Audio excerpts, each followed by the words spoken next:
Raphaël Varane met un terme à sa carrière à 31 ans et aujourd'hui, c'était l'occasion pour moi déjà de rendre un vibrant hommage à cet énorme joueur qui a tout gagné.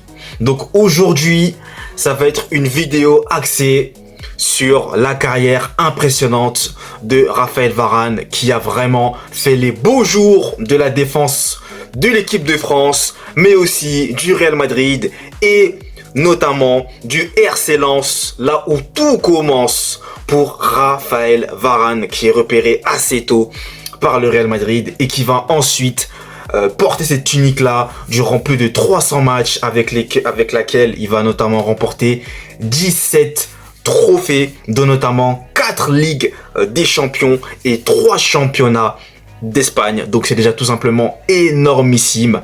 Mais pour moi, en tout cas, et je pense pour vous aussi, l'une des meilleures années pour Raphaël Varane était 2018. Vous savez tous et toutes pourquoi.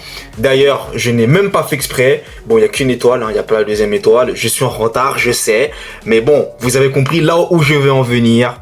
À savoir la Coupe du Monde. Puisque oui, en 2018, Raphaël Varane ainsi que ses autres coéquipiers étaient sacrés champions du monde. C'était incroyable. Pour la deuxième fois de l'histoire de l'équipe de France déjà. Et cette année-là, Raphaël Varane était encore une fois sur le toit de l'Europe avec le Real Madrid, puisqu'ils étaient de nouveau champions d'Europe en 2018. C'était tout simplement fou. Il y avait Zinedine Zidane, le fameux triplé réalisé, 3 fois de suite champion d'Europe. C'était impressionnant. Donc Raphaël Varane aurait pu même, hein, et je pense qu'il était candidat au Ballon d'Or cette année-là. Championnat d'Europe, Coupe du Monde, des gros trophées en la matière. Mais il y avait aussi pas mal de concurrents. Il y avait notamment Luka Modric qui avait fait une saison exceptionnelle. Et il était même allé en finale de la Coupe du Monde contre l'équipe de France. Bon, notamment, il n'a pas su remporter cette finale contre l'équipe de France. Et fort heureusement d'ailleurs, parce que ça m'aurait vraiment rendu triste, et vous aussi. Mais voilà, 2018 pour moi est l'une des années vraiment intéressantes et importantes de Raphaël Varane. Par la suite, il va donc claquer la porte au Real Madrid pour d'autres aventures, et il va s'engager notamment avec Manchester United pour 3 années. Et c'est là que malheureusement, eh bien, je dirais pas que la descente aux enfers commence pour lui, mais les blessures vont commencer à s'accumuler. Et vous savez très bien que les blessures, c'est très compliqué. Et dès lors que ça commence à être ça revient sans cesse, ça devient répétitif, eh bien, ça peut arrêter définitivement des carrières.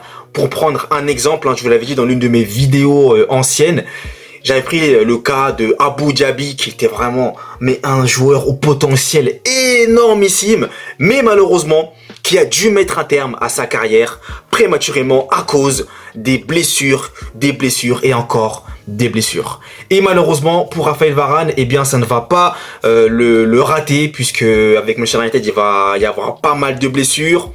Ensuite, il s'en va de Manchester United et finalement, il s'engage pour un dernier défi en Italie du côté du FC Com. C'est bien ça, FC Com. Et là aussi, malheureusement, il a été aussi atteint d'une terrible blessure. Alors, je sais plus si c'était cette blessure-là où il avait versé même des larmes, littéralement. C'était vraiment très triste à regarder. Et je pense que ça a été la blessure de trop pour Raphaël Varane, qui a donc décidé après cela de mettre à terme à sa carrière de footballeur à seulement, donc comme je vous disais, 31 ans d'âge. Rendez-vous bien compte, c'est un âge assez jeune, certes, mais encore une fois, les blessures. Et surtout, moi je pense aussi, encore une fois, que le calendrier des matchs en est la cause. Je vous le disais dans une de mes vidéos aussi, il y a pas mal de blessures en ce moment aussi du côté du Real, du côté du Barça. Il y a beaucoup de blessures et c'est notamment dû pour moi à ce calendrier-là qui est surchargé. Et forcément, les joueurs ne sont pas des robots. À un moment donné, il va falloir que le corps aussi s'habitue. Et le corps, quand il dit stop, il dit stop. Quand il veut pas, il veut pas. Et forcément, ça engendre après des retraites comme ça, malheureusement très prématurées, qui sont vraiment dommages. Très dommages. Mais voilà, Moi, je vais quand même terminer, pas sur une note négative comme celle-ci, mais sur une note positive. Raphaël Varane, à titre personnel, moi en tout cas, je te remercie d'avoir porté fièrement avec tes 93 sélections en équipe de France, les couleurs de l'équipe de France. Je te remercie également d'avoir porté fièrement les couleurs du Real Madrid où tu aurais été un défenseur omniprésent. Pour moi, il fait partie des meilleurs défenseurs de l'histoire du football français. Donc c'est mon avis personnel en tout cas. Cette régularité qu'il avait, lorsqu'il n'y avait pas ces blessures-là, il était vraiment au top. Donc merci beaucoup Raphaël Varane pour tout ce que tu as fait dans ta carrière. Merci à toi. Du fond du cœur, et je te souhaite une excellente retraite, voilà, en compagnie de ta famille, de ta femme, de tes enfants, et j'espère en tout cas que tout se passera bien pour toi. Je te souhaite le meilleur, et je pense que vous le souhaitez aussi le meilleur. Ouais, je me mets à votre place carrément, voilà, inquiétant, mais bref, vous m'avez compris.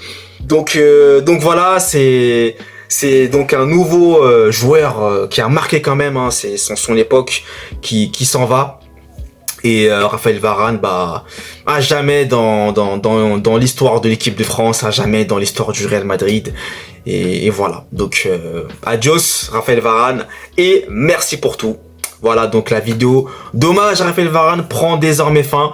Donc si vous avez apprécié, bah merci à vous. Et vous, et moi, vous le savez, eh bien, on se retrouve très très vite pour de nouvelles vidéos. D'ici là, passez un excellent week-end. Allez, peace!